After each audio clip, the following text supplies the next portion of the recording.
Ngasidagi hongna satharakliba Arambai Tingona sinba football tournament asida sanariba team marifugadi thoi malengi mafam kayada football gi lamda sanariba asida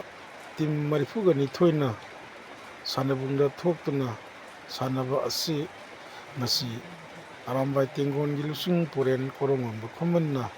silliba asigumna sanakiba ngasi fawbada taba leitri aduga iroinana manipurgi mafam ayamna silliba tournament asida team marifugani thoina sanakibagi ukibasu ekoina leikidri lusung puren korongomana silliba amadi mahaki wakalol asi ekoina sumna uba phangjai Manipurda lairiba tampaki mafam kayada lairiba naha kaya ama manaba wakalon nisagi ipaktagi lapthoknaba masa mau phaba ting lawba tungi yumbiren kaya ama lairi haibasi ngasi silliba tournament asina mayek sengna taklei harokliba tungi mironsing asidasu Arambai Tengolgi aset pamanaba wakalol ama lei haibadu takpa oina ikhoina ujai yamna thagatningaini Arambai Tingongi wakalon hojik luraba tampham asida maitai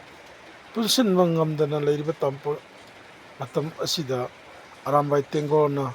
naha lising marifugi mathakta punsinuna manaba wakalonda asetpa phirep amada lepminaduna kudakta tholakpa ifurup singnabagi thorom khudimakta mayoknaba ngamba naha lising kaya leiri haibase mayek sengna taklei asigumwa lusing porel ama ima leibakkidamak phangjaba ase yamna leibak phabani maitai furup aikhoigidi asigumlaba manabagi khunai ama inak lainingi yokhatpagi mami ama sauna tariba asigumlaba Arambai Tingongi wakalon Manipurda leiriba mipung khidimak ikhoi mayam punna support tobam thoi ikhoi mayam pungna pung thogapam thoi Arambai Tingongi wakalon ima leibak Manipur ase maning makha tamna yaknaba kanana miyang karan tam sanma ngamdaba leibak ama oiminasi haibagi wakalol adu Arambai Tingol lusing purengi wakalon tabu ujai asigumlaba Arambai Tingongi wakalol asibu miyam punna sagopminasi miyam punna thogalon